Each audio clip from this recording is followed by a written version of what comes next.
everybody. Oh my goodness. How to Write Romantasy is available for pre-order right now, and you have the option to receive a free digital workbook that will help you craft a power couple, throuple, or polycule that readers will devour. All the details are in the description. Get on it. On to today's topic. In honor of the upcoming release of How to Write Romantasy, I am talking with successful romantasy authors so we can pick their brain and learn how they're killing the game. And today we're talking with Leitao, the author of A Cursed Sun. Leitao was born in Brazil and lives in Montreal, where she writes stories full of magic, romance, and humor. Is here to talk about every romantasy lover's favorite trope, enemies to lovers. Enemies to lovers is a pretty self-explanatory trope. Two characters start off as enemies, but eventually transition into lovers. They may come from warring tribes, or one character has been raised to despise the other character's fantasy race, or maybe they just leave a bad first impression that leaves them hating one another. But the idea is they gotta start off hating each other's guts, and that hatred has to evolve into attraction, camaraderie, and eventually into love. This is a super popular trope, but it's also an easy one to screw up, so Day is gonna help us get it right. Hello. Thank you so much for stopping by today. So I'm so glad to have you here so that we can talk about enemies to lovers. I'm gonna dive in with the first question. Enemies to lovers is a popular trope, but it's super easy to get wrong. How would you recommend crafting a realistic transition from enemies to lovers? Yes, I think what is great about enemies to lovers is the transition. I think the emotional stakes are big because sometimes we have enemies that are actually really nice. He's the nicest guys ever. And I used to think that it's a little cheating, but it's not, because then the protagonist has to kind of go through, rethink what their own beliefs. So I think the trick is to have a believable transition and the emotional journey of these characters who are going to have to change or sometimes revisit, their beliefs and everything they think in a way that is believable. So the crafting is really important and the journey is amazing. I completely agree. And that's actually some of my favorite enemies to lovers, is when they have this horrible impression of them and then they get to know them and they're like, oh, he's really nice. Like, what was I thinking, And it's because they were taught to believe maybe he's an elf and they're taught to believe elves are evil.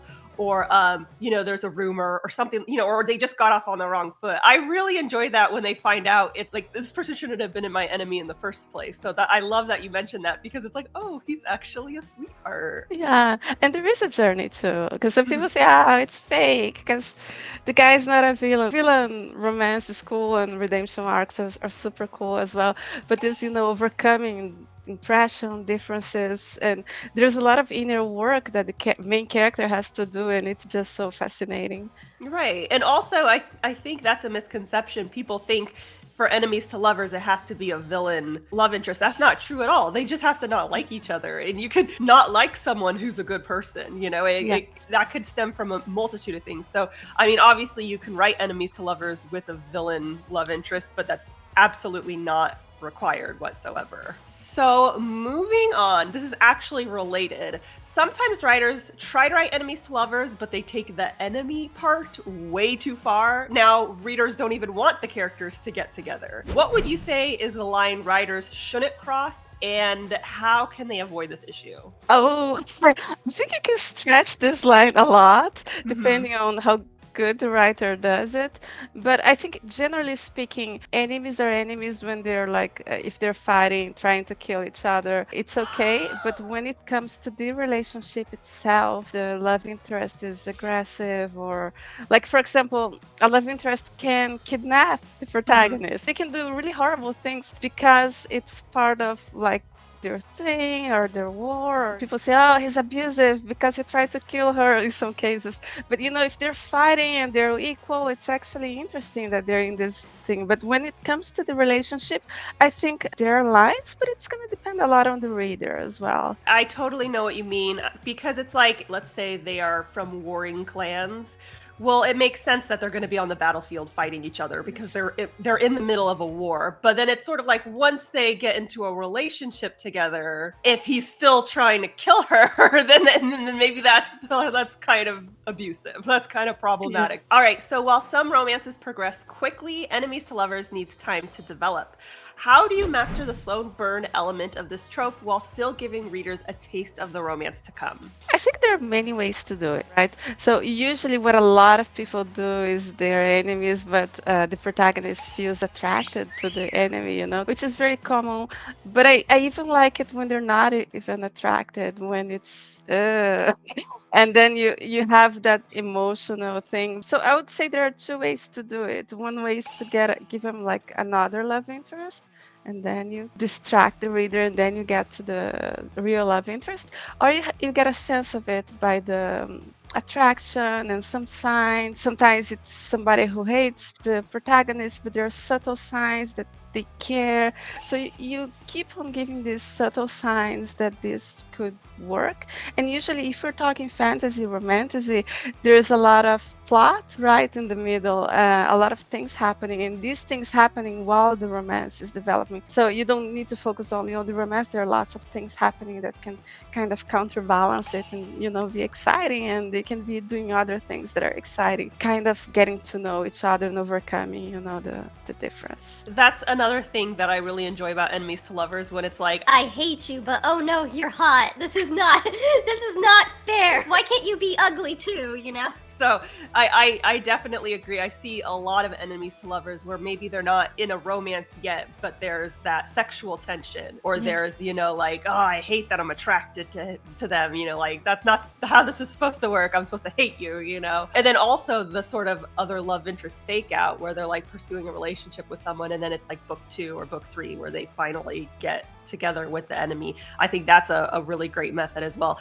That had just like totally left my mind, so I'm glad you brought that up, because that's a good way to include romance in a slower burn where it's going to take a few books for them to get together. And it's cool as well, because sometimes people get brokenhearted and the relationships don't work, and you can still get a happy ending even though it doesn't always work. And that's realistic, because most of us don't end up marrying the first person we fell in love with, right? And especially like in a fantasy book where like people are dying and all this crazy stuff is going on, what are the odds? But yes. Yeah, it definitely depends on the story. So a lot of people confuse enemies to lovers with rivals to lovers. What would you say are the key differences that set these tropes apart? The thrill of the enemies to lovers is a sense of danger, I think, a sense of fear, I would say. And I would guess that the rivals to lovers, you can still have the banter, have the hate to love. You have a lot of awesome elements as well, but you're not gonna have that fear. You could have rivals to lovers. They're going to culinary competition and he's her rival, and that sounds like a fun plot, but different flavors, I would say. I'm the same way. I love both of these tropes, so I'm like, I'm fine with either, but some people get really upset when they're like, I was promised enemies to lovers and it's more rivals to lovers. I think you hit the nail on the head. It's like there's not life and death stakes usually with rivals to lovers, but with enemies to lovers there usually is some element of, like you said, danger and life and death and all that stuff, whereas rivals, it's more like I might lose my job, But I think it also depends on preference. I've seen people saying, oh, if he doesn't try to kill her, it's not enemies to lovers, which okay, I don't know. Everyone's different. I'm the kind of person where I don't need him to try to kill her. Like I'm fine. Yeah, I'm like, if they're on the battlefield, that's cool. But for me, enemies to lovers can simply be that they just really hate each other, For me, it all depends on execution. But you're right, is some readers are very like, this is exactly what I need from this trope, and other people are a little bit more loosey-goosey. So because enemies to lovers is so popular, it can be easy to fall into cliches. How can writers make sure they're utilizing this trope in an original way? I think that's a lovely question, because as writers, we're so afraid of cliches. I've been noticing that some very popular books recently, they're like painted by the numbers, and they're lovely books that we love. So what I find that makes a difference is not really what cliches or what tropes you use, but how well you use it. And if it feels authentic to the characters, it fits the characters. Like, I don't know, I'm gonna put just one bad because it's cool. No, does it make sense in the story? Are the characters gonna react the way they would react? And also just the craft, the dialogue is cool, the immersion is good, everything else is good. So I think it's not about reinventing the wheel, but making sure the wheel doesn't squeak. You I know, love that. I love that so It's- much. That's such a good point because sometimes people will like complain about certain things about romance. Like they'll say, "Oh, that story was so predictable." It's like, well, that's romance. Like that's the you go into it knowing they're gonna get a happily ever after. That's how the Yes. genre works. I feel very similarly about tropes where it's like, yes, we see there's only one bed a lot, but if it's done well, no one cares because it's Yes. good. It's entertaining, you know. But then I've seen only one bed where you could tell that they just shoehorned it in, Yes. and it's like this makes absolutely no sense given the situation. Yeah. And I think if you're immersed in the story and if you're like with the characters there, the moment they get to that place, you're like, oh my God, what's gonna happen? You're not even noticing that it's a trope because you're there, you know? So that's what I think. I think it's the craft that's going to make a difference. I completely agree, and I'm so glad you mentioned, you know, the whole squeaky wheel thing. Like, don't reinvent the wheel, make sure it doesn't squeak, because I see so many writers who are like, I'm not going to use any tropes in my book, and it's like, well, first of all, that's impossible because everything's a trope,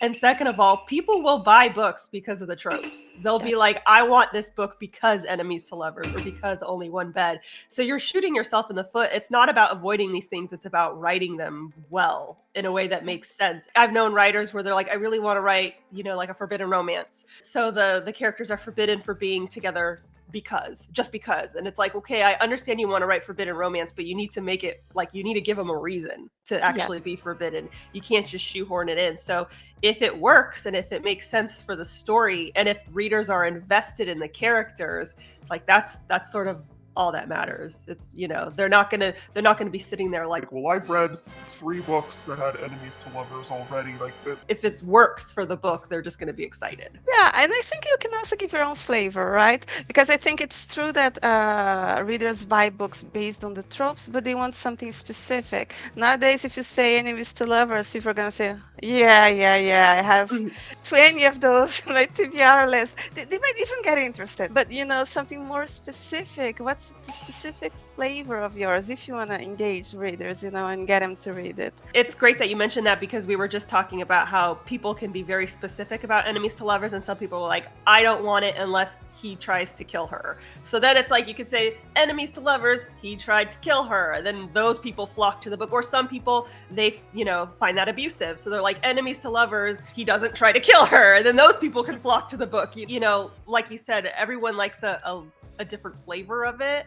And so when you sort of, you know, find your niche within that trope, you can attract the right type of readers and let them know. Like some people, like I write dark fantasy romance where the fantasy is dark, but the romance isn't. Okay. So I let people know like there's stabbing and bloodshed, but the couple is, you know, like happy and cutesy together. So it's like the darkness is outside the relationship, not in it. And some people like that, and some people want the other way around. They want the stalker boyfriend or the, you know, that sort of thing. And totally valid. Everyone can, you know, do you, but they'll know that this isn't that book. But the people who aren't into it will be like, oh, okay, this is my kind of book, you know. So I think it's good to not only know what tropes you're using, but like your particular flavor of that trope. Yes.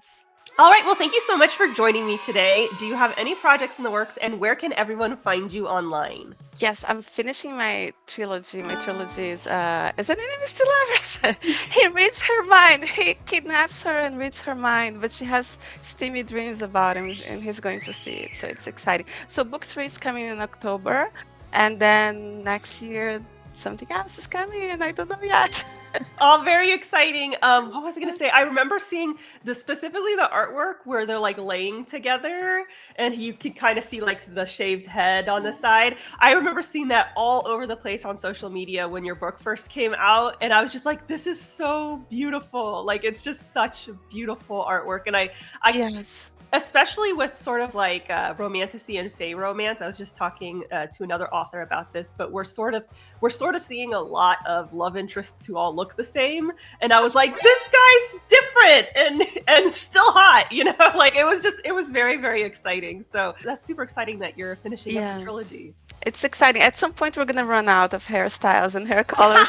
But I really love that artwork because my flavor is a little sweet too, like yours. And I think it's really, even though he's shirtless, it's very sweet. You know that it's gonna be kind of a sweet love story, you know, and that's the flavor I'm going for. That's what I loved about it too. It's just like he's hot, but the moment is kind of wholesome. You know, it was great. I'm super excited for you and this trilogy. And just to let everyone know, I have all of her information in the links below. So if you want to get in on this trilogy, check out the links in the description. Thank you so much for having me here. I'm so excited.